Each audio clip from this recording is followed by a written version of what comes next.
Good morning and welcome back. You join us on day 5 of the 12-day trip. We're currently leaving a place called Igles, just outside of Innsbruck, Austria. The hotel last night was great. Had some lovely local food, some meaty Tyrolean dishes. Washed that down with a few beers, so a thoroughly enjoyable evening. Today, the main focus is going to be on the Grossglockner Pass, which rises to about 2,500 metres through the Austrian Alps, and then will drop us into Slovenia. We'll enter Slovenia via Lake Bled and hopefully end up the day in Ljubljana, the capital. That's the plan. Stick with us. Promises to be a day of exciting riding. We'll catch up later in the day.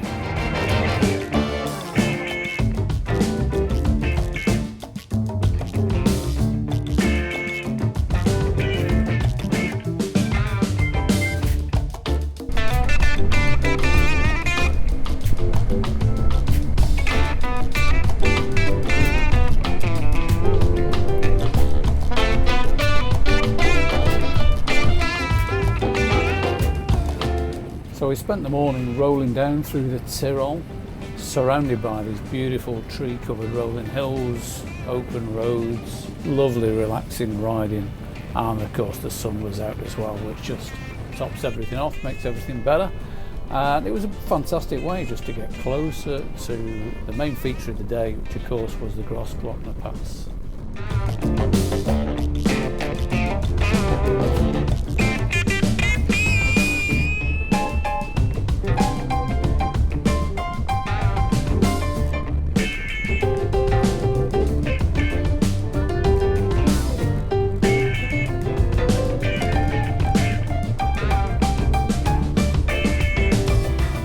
Called in for a quick bit of lunch at a cafe in Zelensee and then onward to the Grossglockner.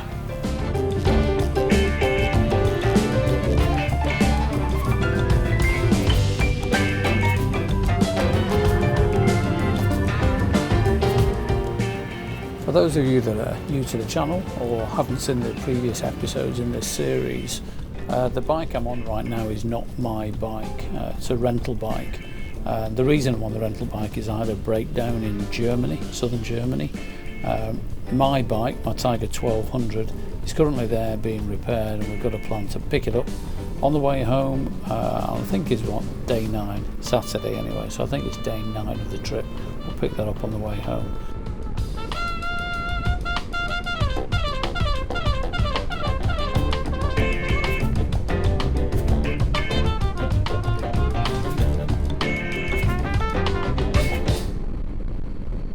So we're just approaching the Grossglockner Pass entrance now.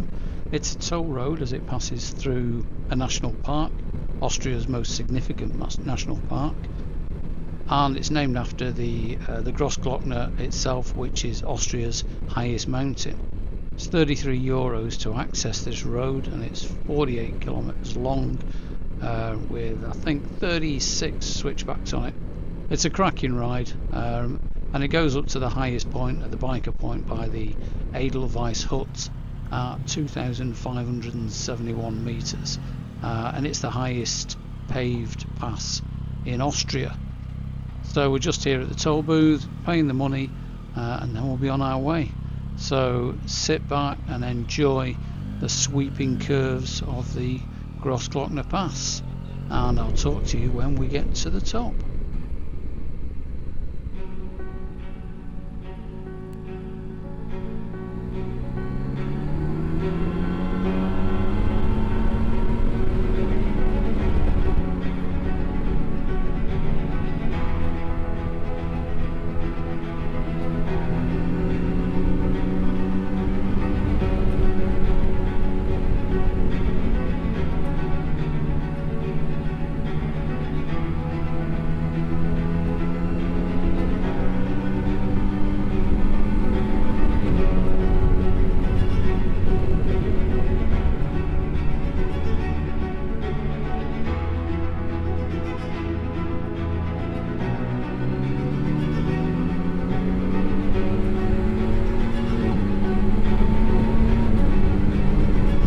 I've been lucky enough to climb the Grossglockner twice now, and both times in early October.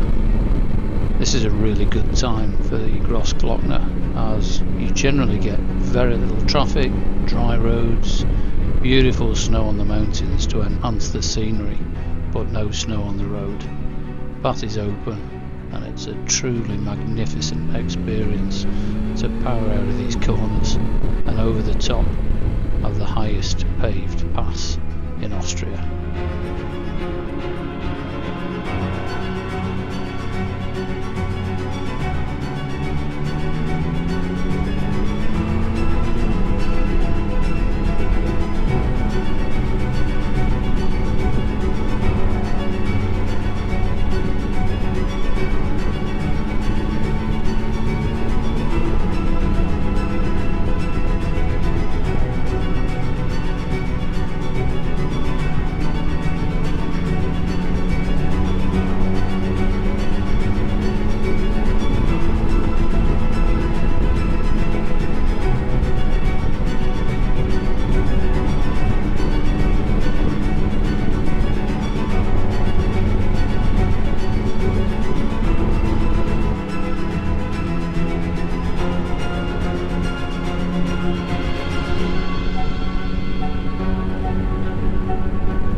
Having reached the top of the main pass, we now take the extra cobbled section that rises up to the biker point and the Edelweiss hut at 2,571 metres and look across at the tallest mountain in Austria, the Grossglockner.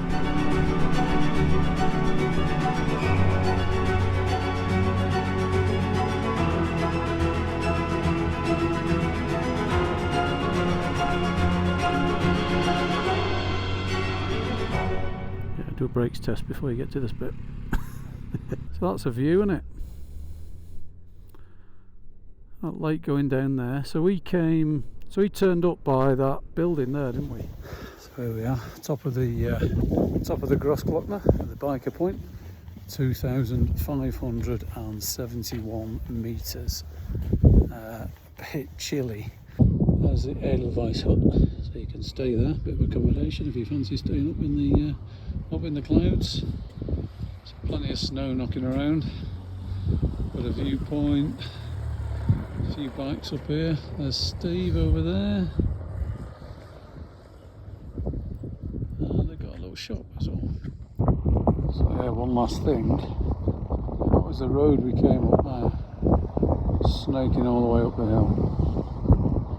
All the way up to that building there, and then up the cobbled bit up to the biker point.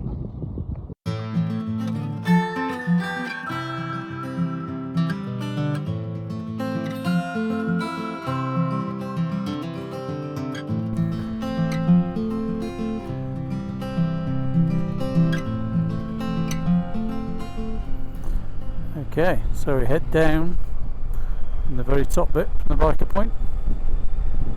Head down the hill. I'm going to meet up Steve. So about 2 degrees there apparently, according to Steve's bike. My bike, I think they put the temperature sensor too close to the engine because it says 9 degrees and it ain't 9 degrees here.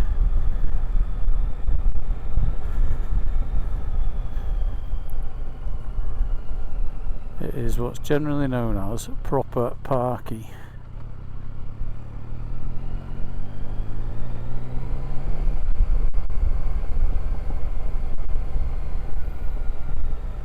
And proper lumpy. These cobbles are quite lumpy.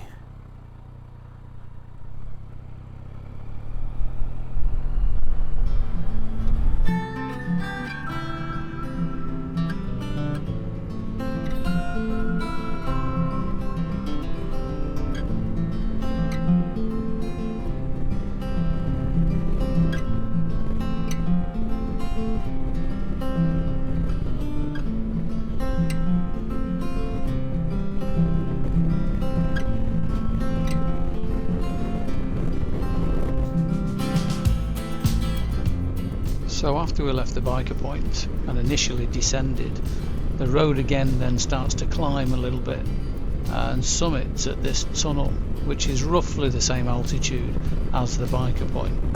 And it's only after this tunnel that you get properly into the descent down through the flowing corners with the beautiful views through the mountains and the valleys as you descend.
In many ways, the descent can be just as enjoyable as the climb.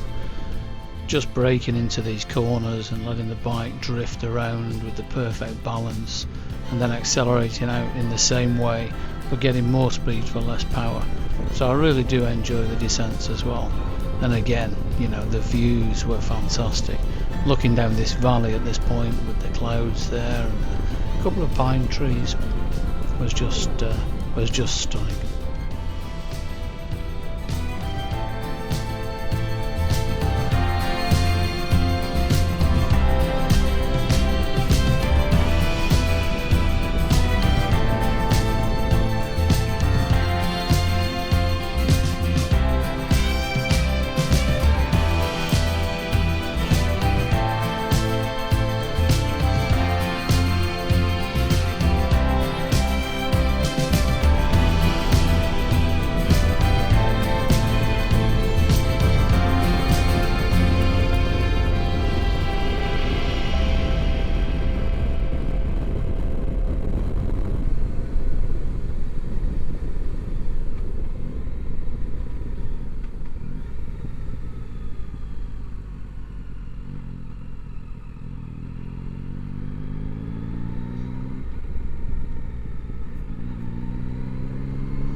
Stop for a coffee and a butternut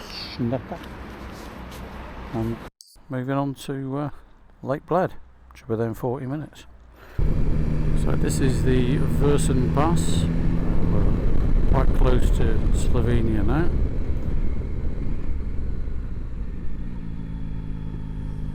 It's looking very promising so far.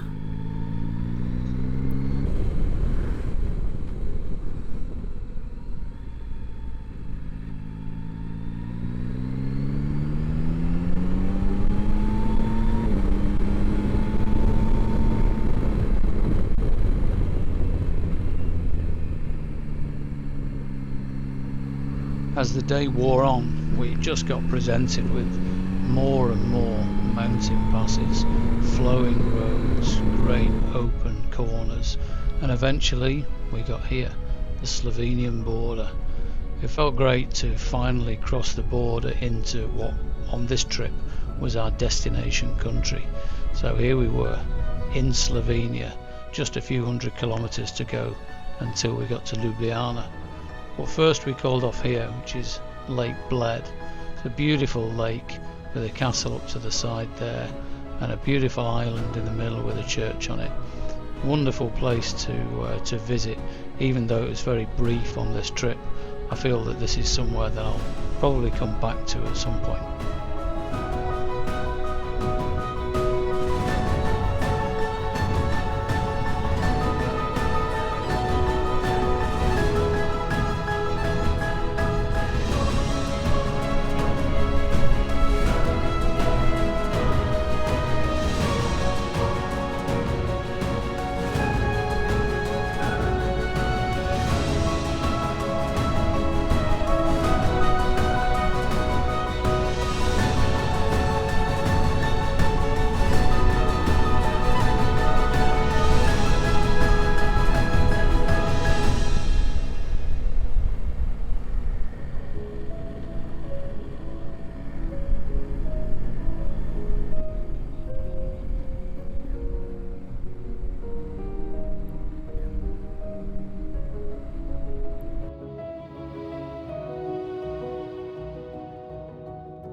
It had been a long day, so after a quick stop for fuel and a booking made on Airbnb, we bought a vignette and we hopped on the A2 motorway for the last 100 kilometers or so into Ljubljana, the capital of Slovenia.